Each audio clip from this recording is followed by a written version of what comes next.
हरे कृष्णा मेरे छोटे भाई बहनों, आपका अपने यूट्यूब चैनल इन्फॉर्मेशन एसएसटी में स्वागत है। आज हम इस वीडियो में कक्षा 8 सामाजिक विज्ञान चैप्टर 1 जिसका नाम है भारतीय संविधान इम्पोर्टेंट क्वेश्चंस को करेंगे जो परीक्षा में बार बार पूछे जाते हैं। यह अर्धवार्षिक परीक्षा के साथ साथ बोर्ड परीक्षा में भी वेरी इंपॉर्टेंट है, तो वीडियो में लास्ट तक बनी रहना। अगर वीडियो अच्छी लगे तो वीडियो को लाइक करें और हमारे चैनल को सब्सक्राइब कर ले जिससे हमारी हर वीडियो आप तक पहुंच सके। तो चलिए चलते हैं हम आगे। मैं आपको इम्पोर्टेंट प्रश्न कराऊं उससे पहले आपके लिए एक कविता लेकर आया हूं। अगर आप मेहनत कर रहे हैं और डीमोटिवेट हो गए हैं तो आपके लिए मैं एक कविता लेकर आया हूं जिससे आपको मोटिवेशन मिलेगा और आप परीक्षाओं के लिए ज़्यादा से ज़्यादा बेहतर तैयारी करोगे। तो आपके लिए कविता है। नन्ही चींटी जब दाना लेकर चलती है, चढ़ती दीवार पर 100 बार फिसलती है। मन का विश्वास रंगों में साहस भरता है, चढ़कर गिरना गिरकर चढ़ना ना खरता है। आखिर उसकी मेहनत बेकार नहीं होती और कोशिश करने वालों को कभी हार नहीं होती। तो आप अपनी परीक्षाओं की तैयारी में लगे रहें और मेहनत करते रहें। इसी के साथ हम आगे बढ़ते हैं। तो हमारा प्रश्न एक है, संविधान किसे कहते हैं? तो हमें बताना है कि संविधान किसे कहते हैं, संविधान की डेफिनेशन बतानी है हमें। तो देखिए इसका आंसर, संविधान नियमों का एक ऐसा समूह या दस्तावेज है जिसे एक देश के सभी लोग अपने देश को चलाने की पद्धति के रूप में अपना सकते हैं।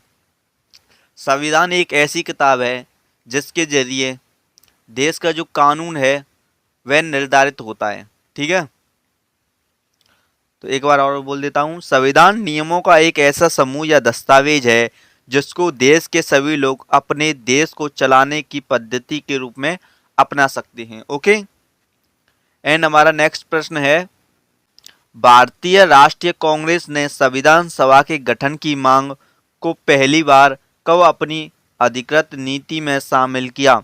जो भारतीय राष्ट्रीय कांग्रेस ने संविधान सभा के गठन की मांग को पहली बार कब अपनी अधिकृत नीति में शामिल किया?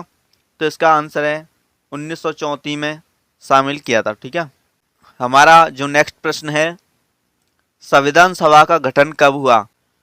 एंड हमारा नेक्स्ट प्रश्न ज़्यादा ही बड़ा कुछ।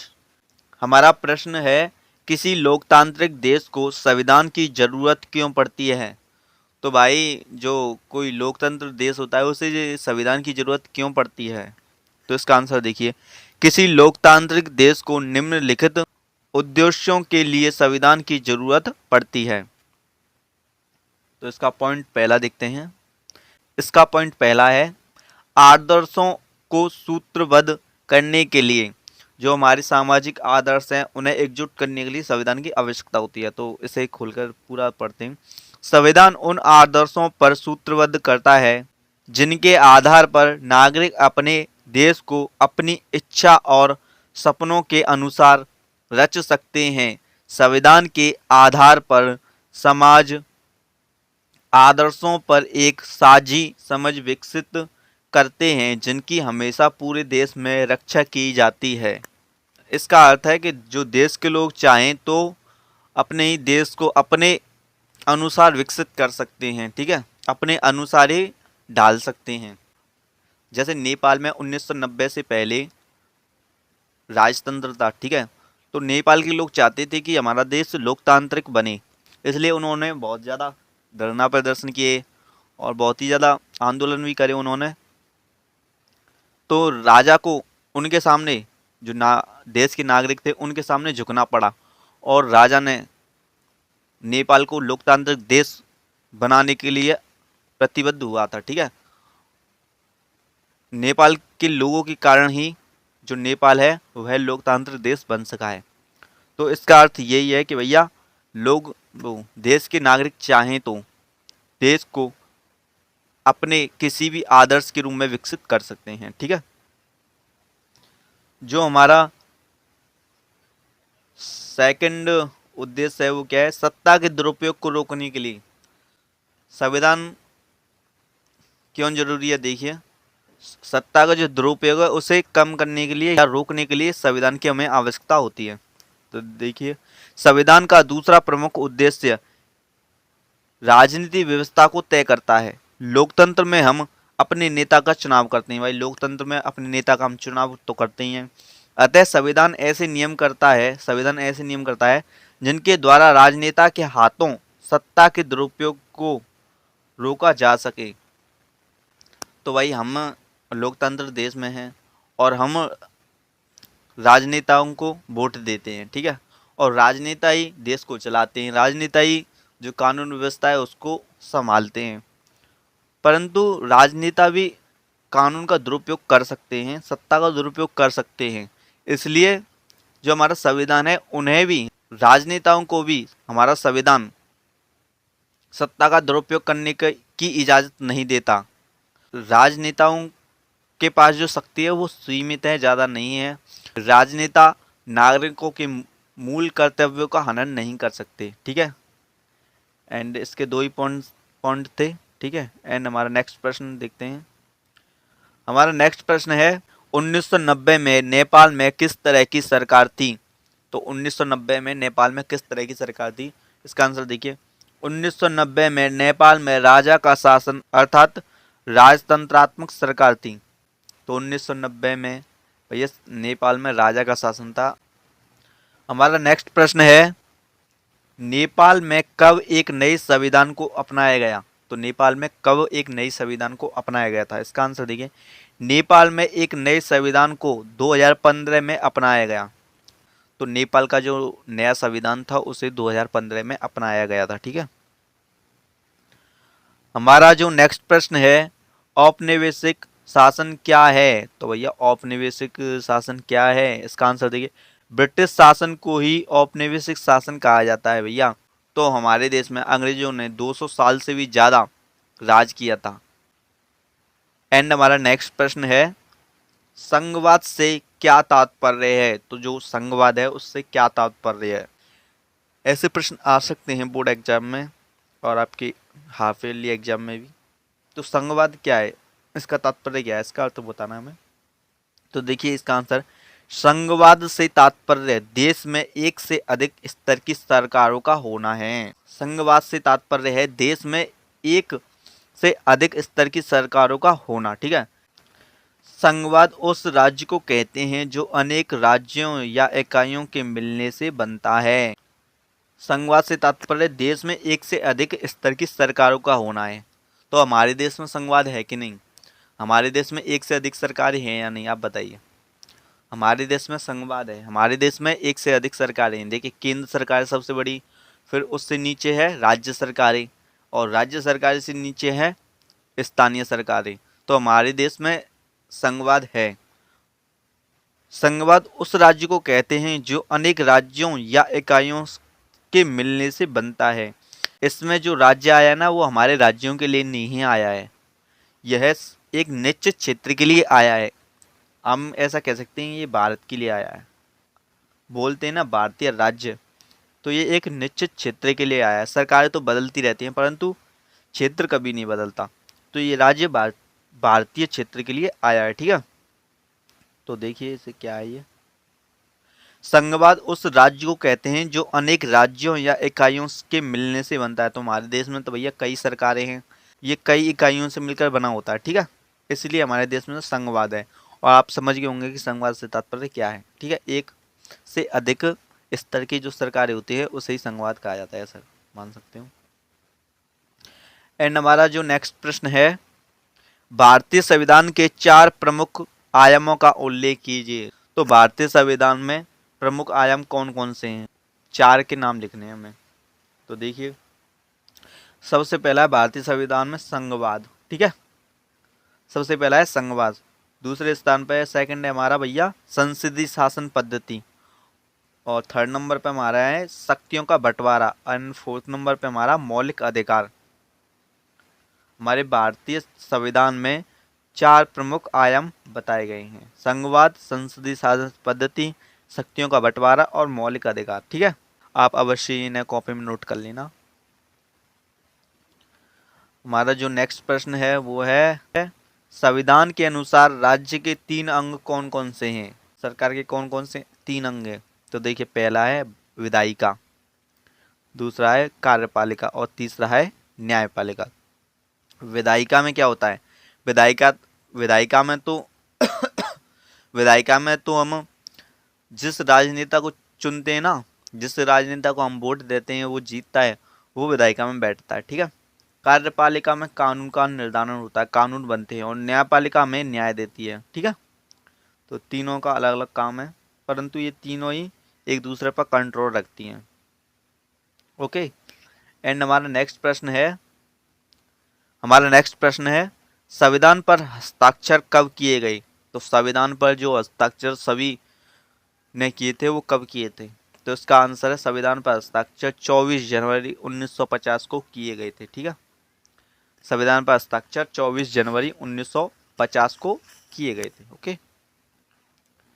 हमारा जो नेक्स्ट प्रश्न है, ओहो ये प्रश्न तो बहुत ही इंटरेस्टिंग है। देखिए ये प्रश्न बहुत ही ज़्यादा इम्पोर्टेंट है। ये प्रश्न मैंने तब लिया है क्योंकि ये आपकी बुक में था, मुझे ही अति महत्वपूर्ण लगा, इसलिए मैंने ये ले लिया है आपके लिए। तो हमारा जो नेक्स्ट प्रश्न है इसे देखते हैं।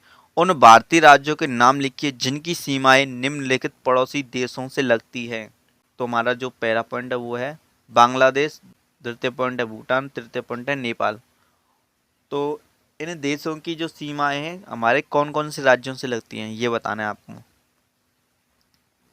आप इसका आंसर लिख सकते हैं, पर आपको मुझे लगता है ऐसे समझ में नहीं आएगा, आपको मैं मानचित्र पर लेकर चलता हूँ, उसमें ज़्यादा अच्छे से समझ में आएगा, ठीक है। तो चलिए चलते हैं हम अपने मानचित्र पर। तो हम भारत के मानचित्र पर आ चुके हैं। अब मैं थोड़ा इसे जूम कर लेता हूँ। ओके। तो सबसे पहले हमें बांग्लादेश के बारे में बताना है। बांग्लादेश जो हमारा पड़ोसी देश है उससे हमारे कौन कौन से राज्य लगते हैं। तो इसमें हमें बांग्लादेश ढूंढना है, कहाँ है।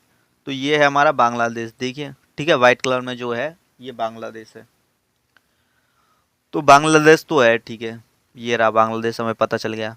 तो बांग्लादेश के साथ कौन कौन से राज्य हैं, बांग्लादेश के साथ कौन कौन से राज्य अपनी सीमा साझा करते हैं, उन्हें देखना है अब हमें, ठीक है। तो सबसे पहले बांग्लादेश के साथ पश्चिम बंगाल है, ठीक है, ये रहा पश्चिम बंगाल लिख रहा है, जो हरे कलर में है वो पश्चिम बंगाल। तो बांग्लादेश के साथ पश्चिम बंगाल की सीमा सीमा लग रही है, तो पश्चिम बंगाल, और साहब बांग्लादेश की सीमा पश्चिम बंगाल के साथ लग रही है, ठीक है। और देखिए असम के साथ लग रही है बांग्लादेश की सीमा, ये रही, लग रही है ना। और देखिए मेघालय के साथ बांग्लादेश की सीमा लग रही है, त्रिपुरा के साथ बांग्लादेश की सीमा लग रही है। तो हमारे कौन कौन से राज्यों के साथ बांग्लादेश की सीमा लग रही है, एक तो पश्चिम बंगाल, और एक असम के साथ, एक मेघालय, और एक त्रिपुरा, और एक मिजोरम, ये बांग्लादेश है भाई। एक दो तीन चार पाँच, पांच राज्यों के साथ बांग्लादेश की सीमा लग रही है। देखिए पश्चिम बंगाल के साथ, मेघालय के साथ, असम के साथ, त्रिपुरा के साथ, मिजोरम के साथ। तो हमारे पांच राज्यों के साथ बांग्लादेश की सीमा लग रही है। और देखते हैं सेकंड था हमारा भूटान। भूटान के साथ किस किस की सीमा लग रही है, पहले भूटान कहाँ है, भूटान ये रहा, ठीक है। अब भूटान की देखते हैं हम किसके साथ लग रही है। देखिए सबसे पहले जो आ रहा है ना, ये पश्चिम बंगाल के साथ लग रही है सीमा, ये रहा, ठीक है। और देखिए सिक्किम के साथ लग रही है गुलाबी कलर में, ठीक है। अरुणाचल प्रदेश के साथ लग रही है इसकी सीमा भूटान की, ठीक है। असम के साथ लग रही है भूटान की सीमा, ठीक है। और कौन से राज्य के साथ लग रही है, बस यही राज्य हमारे, सिक्किम के साथ, अरुणाचल प्रदेश के साथ, और असम के साथ, और पश्चिम बंगाल के साथ भूटान की सीमा लग रही है। ओके। अब हमें नेपाल की बतानी है, नेपाल की सीमा किन किन राज्यों के साथ लग रही है। ये है हमारा नेपाल, ठीक है, ये रहा हमारा नेपाल। तो नेपाल की किस किस के साथ लग रही है, सबसे पहले है हमारा उत्तराखंड के साथ नेपाल की सीमा लग रही है, उत्तर प्रदेश के साथ हमारी नेपाल की सीमा लग रही है, बिहार के साथ नेपाल की सीमा लग रही है, पश्चिम बंगाल के साथ नेपाल की सीमा लग रही है, सिक्किम के साथ नेपाल की सीमा लग रही है। तो कितने राज्य हो गए, एक दो तीन चार पाँच। तो पांच राज्यों के साथ नेपाल की सीमा लग रही है, उत्तराखंड, उत्तर प्रदेश, बिहार, पश्चिम बंगाल और सिक्किम के साथ। ठीक है, तो मुझे आशा है कि आप मानचित्र के सहारे से आप समझ गए होंगे इन 3 देशों के साथ किन किन राज्यों की सीमा लग रही है। तो हम अपने प्रश्न की तरफ आ चुके हैं।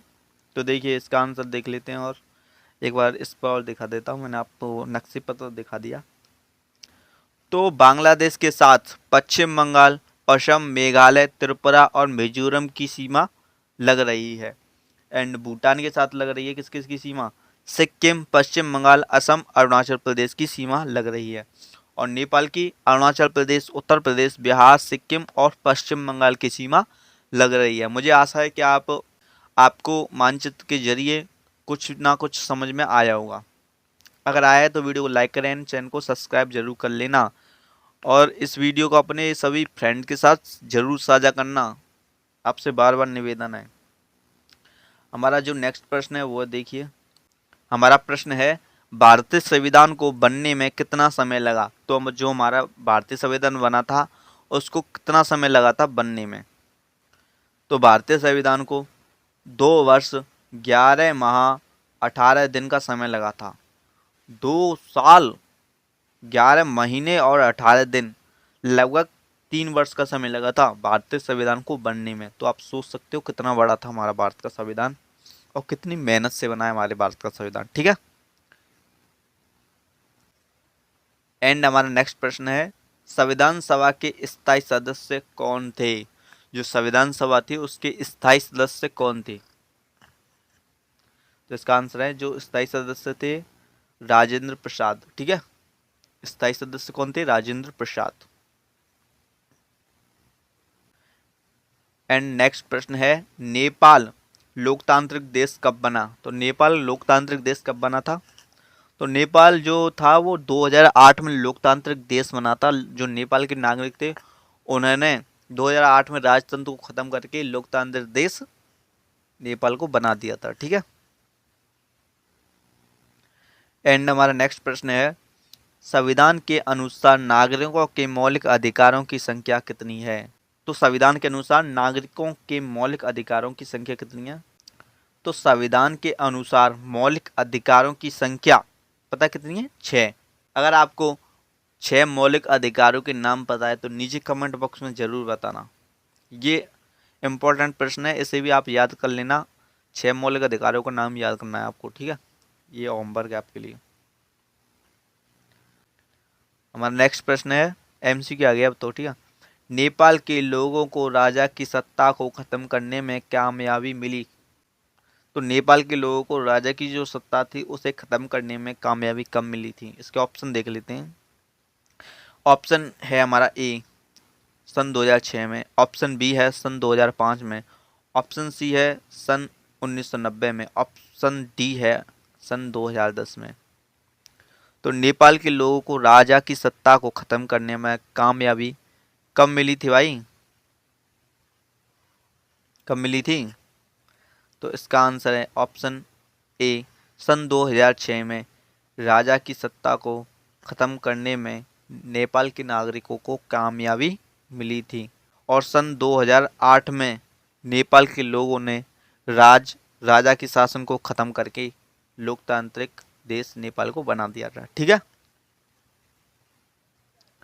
हमारा जो नेक्स्ट प्रश्न है क्या है, भारत में संविधान सभा का गठन कब किया गया? जो भारत में भैया संविधान सभा का गठन कब किया गया था? इसका आंसर तो आपको पता होगा। ठीक है, एंड देख लेते हैं। और ऑप्शन ए है हमारा जनवरी 1934 में। ऑप्शन बी है दिसंबर 1935 में।